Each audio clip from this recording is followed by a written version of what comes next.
Hello friend, welcome back to my YouTube channel. चलिए, बहुत ही शानदार टॉपिक के साथ जुड़ गए हैं और आज हम बात करेंगे फ्रैक्शंस के बारे में। और फ्रैक्शंस मतलब होता है भिन्न, ठीक है? भिन्न से कई प्रकार के प्रश्न पूछा जाता है आपसे। इसमें पूछा जाएगा बड़ा भिन्न क्या है, छोटा भिन्न कौन-सा है, या उसमें पूछा जाएगा आरोही क्रम में लिखिए, अवरोही क्रम में लिखिए। बहुत सारे तरह से आपसे प्रश्न पूछा जाता है प्रत्येक एग्जाम में। ये नहीं कि क्लास 8, 9, 10 इस सारे एग्जाम को छोड़ के आप एसएससी के किसी भी एग्जाम में बैठिए, आपसे फ्रैक्शन का प्रश्न जो आता है, ठीक है? तो काफ़ी शानदार वीडियो होने वाला है। वीडियो को लास्ट तक देखिएगा, अपने दोस्तों में शेयर कीजिएगा और वीडियो अच्छी लगी तो वीडियो को लाइक कीजिएगा, ठीक है? ये देखिए, ये क्वेश्चंस जो है ना, इसमें हम लोग एडवांस से लेके बेसिक से लेके एडवांस तक पढ़ेंगे, ताकि आपका जो है क्लास 8, 9, 10 के साथ-साथ आपका एसएससी एग्जाम भी कवर हो जाए। तो अगर वीडियो में आए हैं तो आपका आज का डाउट क्लियर हो जाएगा। आज आपसे फ्रैक्शन का एक भी कॉन्सेप्ट आपसे बाकी नहीं रहेगा, ठीक है? चलिए यहाँ पे स्टार्ट करते हैं। सबसे पहले पहला जो हमारा फ्रैक्शन, फ्रैक्शन मतलब आखिर होता क्या है? तो फ्रैक्शन मतलब होता है सर भिन्न।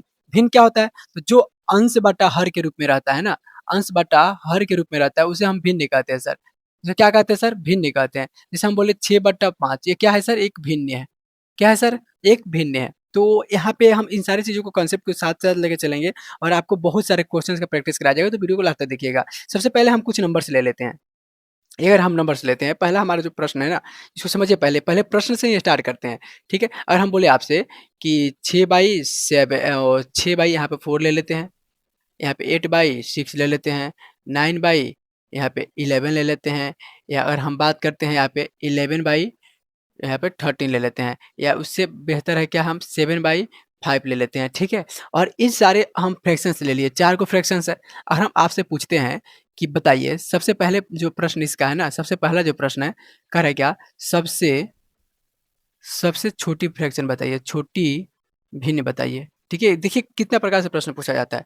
दूसरा प्रश्न आपसे पूछा जा सकता है, सबसे बड़ी भिन्न बताइए, बड़ी भिन्न बताइए, भिन्न बताइए, ठीक है? उसके बाद क्या पूछा जा सकता है सर आपसे? उसके बाद पूछा जा सकता है कि आरोही क्रम में लिखिए, आरोही आरोही क्रम में लिखिए, ठीक है? क्रम में लिखिए, आरोही फिल्म वाला नहीं, ठीक है? आरोही क्रम में लिखिए, ऐसे पूछा जा सकता है आपसे। क्या पूछा जा सकता है सर? इसे अवरोही क्रम में लिखिए, अवरोही क्रम में लिखिए, ठीक है? अवरोही क्रम में लिखिए, में लिखिए। उसके बाद अलावा क्या पूछा जा सकता है सर आपसे? और पूछा जा सकता है 5 नंबर क्वेश्चन में कि सबसे छोटी और सबसे बड़ी संख्या में अंतर बताइए। सबसे बड़ी तथा सबसे छोटी संख्या में, छोटी संख्या में अंतर बताइए, अंतर बताइए, ठीक है? बताइए। तो इस प्रकार से कुछ आपका जो है प्रश्न पूछा जा सकता है फ्रैक्शन टॉपिक से, ठीक है?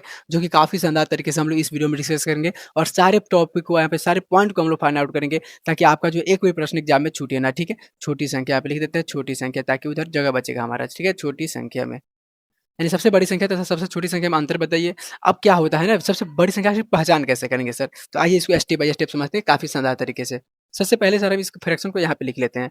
क्या है? 6/4 8/6 9/11 7/5, ठीक है सर? अब क्या करना है? यहाँ पे कुछ चीज़ों को आपको ध्यान रखना है, और चीज़ें क्या है सर? तो बताइए। तो देखिए, यहाँ पे सबसे पहले नोट में करके लिख लीजिएगा सर। क्या लिखिएगा कि यदि, ठीक है? यदि, पहले इसको समझते हैं, ठीक है? यहाँ पे क्या कर रहे हैं? इसके अंतर देखना है हमको। क्या देखना है सर? अंतर देखना है। तो हम देख रहे हैं कि सर इसका अंतर है 2 का, 4 में 2 6 घटाएँ तो 2 का अंतर। यहाँ पे भी सर 2 का अंतर दिख रहा है। सर यहाँ पे भी 2 का अंतर दिख रहा है, और सर यहाँ पे भी 2 का अंतर दिख रहा है, ठीक है? तो सब में अंतर समान है। तो क्या करेंगे? या इसका लॉजिक क्या होगा? आखिर कॉन्सेप्ट क्या है सर? कैसे मालूम चलेगा इसमें सबसे बड़ा भिन्न कौन है, सबसे छोटा भिन्न कौन है? अब देखिए, अगर बात करें अगर इसके बारे में तो यहाँ पे है, लेकिन उससे भी तो यहाँ पे भी तो है। तो क्या मतलब कौन बड़ा भिन्न है, कौन छोटा भिन्न है? इसके हिसाब से हम लोग डिस्कस करना चाहें तो काफ़ी शानदार तरीके से बताएँगे। सबसे पहले आपको नोट में एक चीज़ लिखना है। क्या लिखना है सर? कि यदि यदि दिए गए भिन्न के दिए गए, इसको लिख लीजिएगा, कॉपी कलम पे लिख लीजिएगा ताकि आपको याद रहे, ठीक है? यदि दिए गए भिन्न, ठीक है? भिन्न में हर हर तथा या अंश तथा हर का अंतर अंतर समान होता है, समान होगा, तो बड़ी तो बड़ी अंश, ठीक है? बड़ी अंश, सर बड़ी अंश, ठीक है? भिन्न होगा तथा छोटी अंश सर छोटी अंश छोटा भिन्न होगा, ठीक है? छोटा भिन्न होगा, छोटा भिन्न होगा। कहिएगा सर क्या मतलब लिख दिए? तो देखिए इसको लिखने के मेरा पर्पज़ था कि ताकि आप कॉपी में नोट डाउन कर लीजिए। नोट डाउन करने से क्या होगा कि आप लंबे समय तक इसको याद कर पाएँगे, रिवीजन कर पाएँगे। बाकी हम यहाँ पे समझा रहे हैं, इसको देखने की ज़रूरत नहीं है, ठीक है? चलिए, सबसे पहले हम क्या किए सर, इसके बीच में का अंतर देखिए सर, गैप देखिए इसके बीच में क्या, तो देख रहे हैं कि सब में 2-2 का गैप है। ठीक है? और देखिए प्रश्न इस तरह के नहीं आता, ये तो बहुत ईज़ी पैटर्न है। इसे टॉप लेवल तक ले चलेंगे हम लोग, ठीक है? ताकि अब जो मतलब लगे कि हाँ, ये प्रश्न किसी एसएससी एग्ज़ाम में पूछा गया है, आपसे बताया भी जाएगा कि कब पूछा गया है, ठीक है? चलिए, सबसे पहले हम लोग देख लिए सर, सबके अंतर तो समान है सर।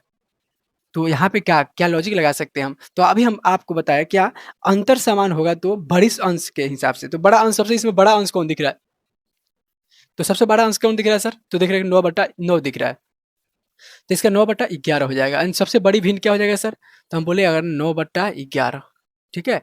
सबसे बड़ी भिन्न सर 9/11 हो जाएगा और छोटी भिन्न के बारे में बात किया जाए तो 6/4 हो जाएगा सर, 6/4 हो जाएगा। क्यों सर? क्योंकि जो बड़ी अंश के अनुसार देखना है, जब अगर अंतर समान रहेगा ना, एक लाइन में याद रखिए, अगर किसी भी भिन्न में यानी सभी भिन्नों का जो है अंतर समान रहेगा, ऊपर-नीचे का जो अंतर समान रहेगा, हर और अंश के बीच का अंतर समान रहेगा, तो हम ऊपर वाला यानी अंश के अनुसार हम तय करेंगे कि कौन नंबर बड़ा है और कौन नंबर छोटा है, ठीक है? तो हम लोग यहाँ पे क्या किए सर?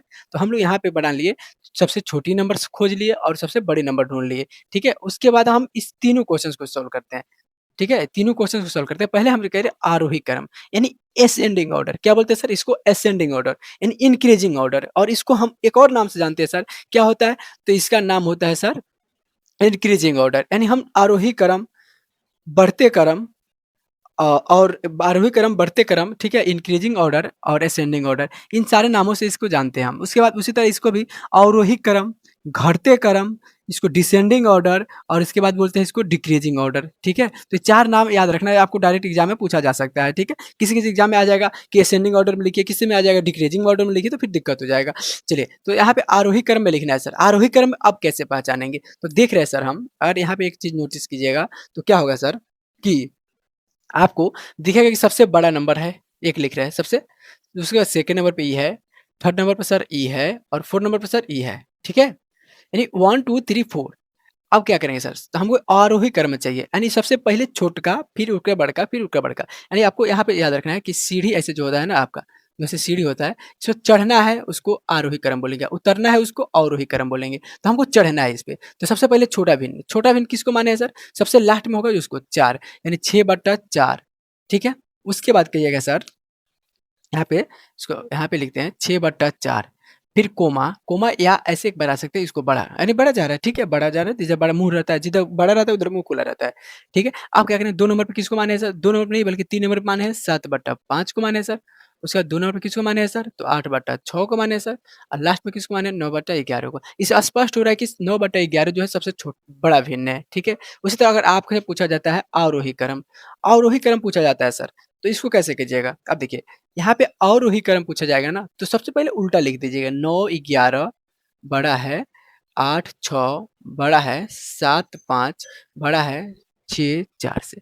बस हम लोग कितना 4 प्रश्न को डायरेक्ट हल कर चुके, ठीक है? अब क्या है कि सबसे बड़ी तथा सबसे छोटी संख्या में अंतर बताना है आपको। अब क्या है, सबसे पहले समझिए इसको, यहाँ पे बड़ी संख्या, तो सबसे बड़ी बड़ी संख्या हमको क्या लेना है सर? अगर हम बड़ी संख्या की बात करें, तो सबसे पहले हम बड़ी संख्या लेते हैं, तो बड़ी संख्या हमारा क्या है सर?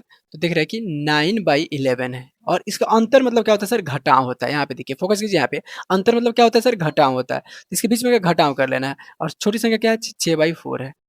तो चलिए इसको लघुत्तम निकाल लेते हैं, अब लघुत्तम तो आसान हो जाएगा हमारे लिए, 11×4 = 44 हो जाएगा। तो 11×4 = 44, तो 9×4 = 36 और 11×6 = 66, बस हो गया। घटा लीजिए 0, 3 और बचेगा 44।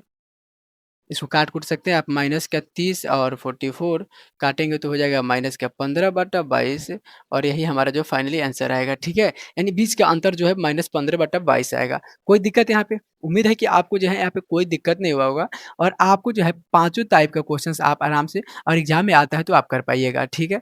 अगर एग्ज़ाम में आता है तो कर पाइएगा। चलिए, तो अगर वीडियो अच्छी लगी तो वीडियो को लाइक कीजिएगा, चैनल को सब्सक्राइब कीजिएगा और अपने दोस्तों में ज़रूर शेयर कीजिएगा। अगले वीडियो में हम बात करेंगे क्या सर, कि अगर इसका अंतर समान नहीं रहता है तो कैसे पहचानेंगे सर? ठीक है? तो उसमें हम लोग 2-3 मेथड का यूज़ करेंगे। जैसे में आपको पूछा जाएगा, उसमें 3 मेथड का यूज़ करेंगे। क्या होगा? सबसे पहले तिर्यक गुणा, फिर मल्टीप्लिकेशन के साथ, फिर डिवाइड के साथ और फिर इसके हिसाब से शॉर्टकट के एलसीएम के माध्यम से भी इसको बनाया जा सकता है, ठीक है? तो हम अगले वीडियो में बात करेंगे बहुत ही शानदार टिप्स और ट्रिक के बारे में। तब तक के लिए आप अगर तक चैनल को सब्सक्राइब नहीं किए तो सब्सक्राइब कर लीजिए ताकि सबसे पहले वीडियो आपको पास पहुँचे, ठीक है? अगले वीडियो में तब तक के लिए देखते रहिए और सीखते रहिए।